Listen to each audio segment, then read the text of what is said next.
Castro, editor on IGN's PlayStation team, and today we're going to be doing a review of Grand Theft Auto Liberty City Stories for PS2. To start, we just have to say that Liberty City for PS2 is of course a port of the PSP version that shipped about 8 months ago.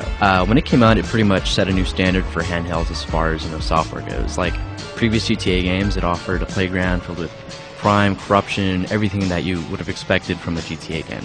It also provided a great sense of style, just like its predecessors. But the fact that Rockstar took a complex urban environment and made it portable was actually made it so special. Now that it's been inflated back to the console standard, it loses a little bit of that appeal. It's not that it's less of a game on PS2, because the two versions are almost identical, but the PS2 library is just so much bigger, and it's filled with so many good titles that Liberty City Stories can't help but get pushed towards the bottom, especially when going up against Vice City and San Andreas.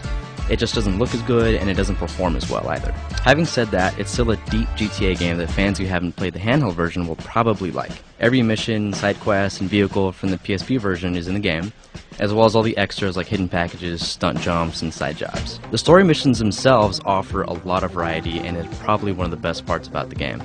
You'll hardly see the same thing twice.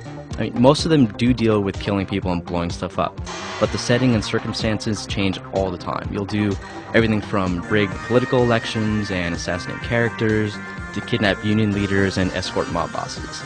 Plus, it should take a good 15 to 20 hours to get through, so there's a lot of replay value there. There are no extras, though, that are specific to the PS2. Console owners get exactly what was on the PSP version. There's nothing exclusive about it. On the contrary, one of the coolest aspects of the handheld version, multiplayer, has been stripped completely. And this includes the co-op that was actually featured in San Andreas.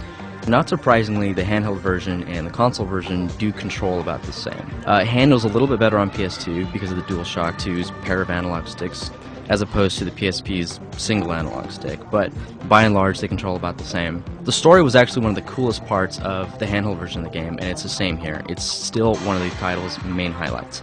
It's a lengthy tale filled with interesting plot twists and characters, and it has some of the best dialogue of any game in recent memory, actually. The quality of the voice acting is really good, and the direction of the cutscenes is equally impressive. It's enough to make you want to play through the game, even though it's not as polished as Vice City or San Andreas. And on a side note, fans of GTA 3 will appreciate the return of organized crime with an Italian flair. And now you're expecting me to take orders from this... Well, it just doesn't seem right. To sum up, the console version of Liberty City Stories shoots for those gamers who couldn't play the handheld version. There's really no reason to buy this game if you've already played the original. There's nothing extra. In fact, stuff has been taken away. It's still rough around the edges, but it still provides a unique experience that fans of the franchise will probably want to check out only if you haven't played the handheld version. Plus, it's a $20 game, it's going to last you more than 20 hours, so you certainly get a value for what you're spending.